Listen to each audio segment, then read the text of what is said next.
We've looked at prophecy as a proof of the Bible. Now let's look at another area, biblical archaeology. Let's consider a specific example. In the Bible, in Ezra chapter 1, it records that the Lord moved the heart of Cyrus to make a proclamation, allowing the Jews to return to Jerusalem and rebuild. That decree was a fulfillment of a prophecy made more than 100 years before by the prophet Isaiah. God had said through Isaiah, "I am the Lord, who says of Cyrus, he is my shepherd and will accomplish all that I please. He will say of Jerusalem, let it be rebuilt, and of the temple, let its foundations be laid. I summon you by name and bestow on you a title of honor, though you do not acknowledge me."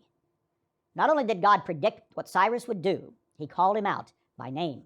Funny how Isaiah 45:1 says, "Thus says the Lord to Cyrus, whose right hand I have held." See, there we have present tense and past tense, but not future tense as would be a prophecy. The language of late Isaiah seems to indicate that it was written at the time when Cyrus was already around and had already decreed these things.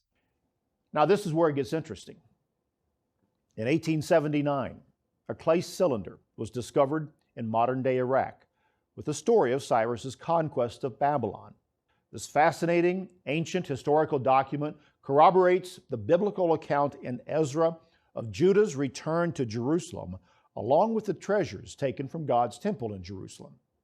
And more than that, it proves Isaiah's amazing prophecy from more than 100 years prior to Cyrus. I don't know where you're getting this from, because the Cyrus cylinder doesn't mention Judea, or Jerusalem, or the Jewish people in general. And even if it did, it wouldn't authenticate Isaiah 47 as a prophecy.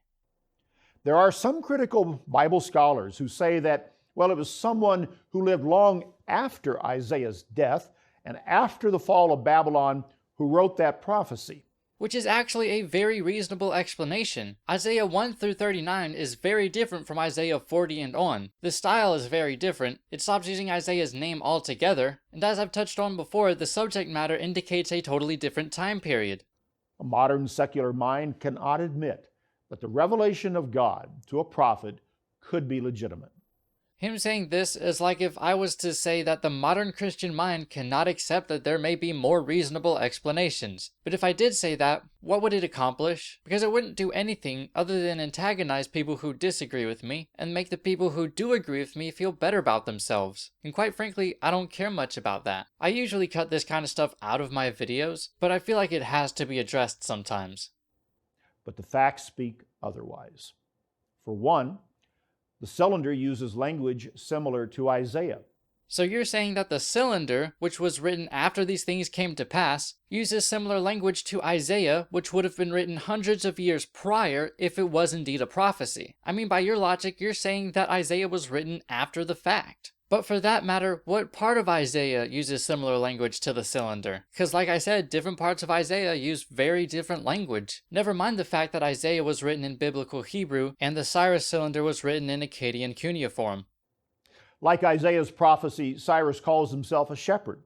Of course, they both call Cyrus a shepherd. That proves Isaiah was written a couple hundred years earlier. That's all the proof I need. I'm a Christian now. Let's go debunk some atheists. The Bible is the original historical record of King Cyrus, and here is documented proof from archaeology that backs up that claim. I don't know about you guys, but I still don't see any indication that the Bible's intent was to be an actual historical record, much less the primary one, especially when we have to verify it using actual historical records. Archaeological discoveries in Israel, Egypt, Jordan, and other lands where the Bible events occurred have unearthed mountains of information that shed light on the people, places, and events recorded in the Bible.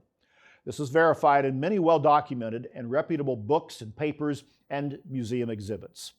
I almost didn't want to put this in my video because he's really not saying much of anything. He's asserting that there's more proof after giving one example, but in order for me to refute what he just said, all I have to do is say nuh-uh, and my argument isn't any more valid or meaningful than what he said. But there's absolutely no archaeological evidence or any indication that Israelites were ever in ancient Egypt.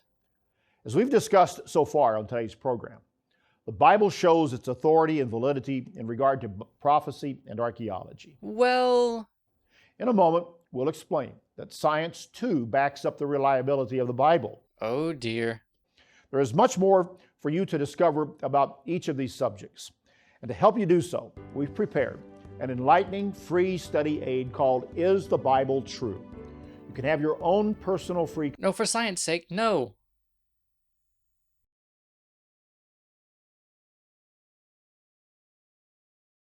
Obviously very sincere, but just as sincerely wrong.